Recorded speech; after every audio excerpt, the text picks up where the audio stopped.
लोकशाहीमध्ये हे अधिकार सगळ्यांना आहेत बंद पुकारायचे वगैरे, पण जिल्हा प्रशासन त्याच्यावर योग्य लक्ष ठेवून आहे.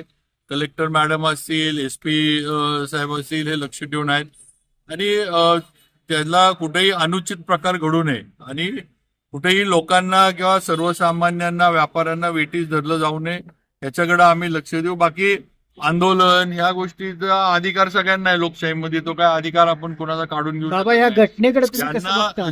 ज्यांना स्वतःहून त्यात सहभागी व्हायचे ते होतील, आपण त्याला असे करू. पण शेवटी जबरदस्ती, दादागिरी वगैरे ह्या गोष्टी चालणार नाहीत आणि जिल्हा प्रशासन त्याप्रमाणे लक्ष ठेवणार. बाबा, काल पहिल्या निवेदन द्यायला घटनेकडे गेले कसं त्या लोकांना, काल मारहाण झालेली आहे. निवेदन त्यांनी दिलं, त्यानंतर त्यांना मारहाण झाली. एकंदरीत कसं बघायचं? शेवटी कसं आहे, हे कार्यकर्त्यांच्या भावनांचा प्रश्न असतो. ज्या त्या वेळेला काही ठिकाणी असं काय झालं तर कार्यकर्ते जे असतात हे त्यांच्या कधी कधी भावना दोन्ही बाजूने भडकतात. काही वेळेला आंदोलन पण आपण जरा म्हणजे अग्रेसिव्हली केलं की समोरच्या बाजूने पण तसं उत्तर येतं. पण असं व्हायला नाही पाहिजे, मारामारी वगैरे. आणि जे काही टीव्हीवर दिसते हे तर अजूनच वाईट आहे.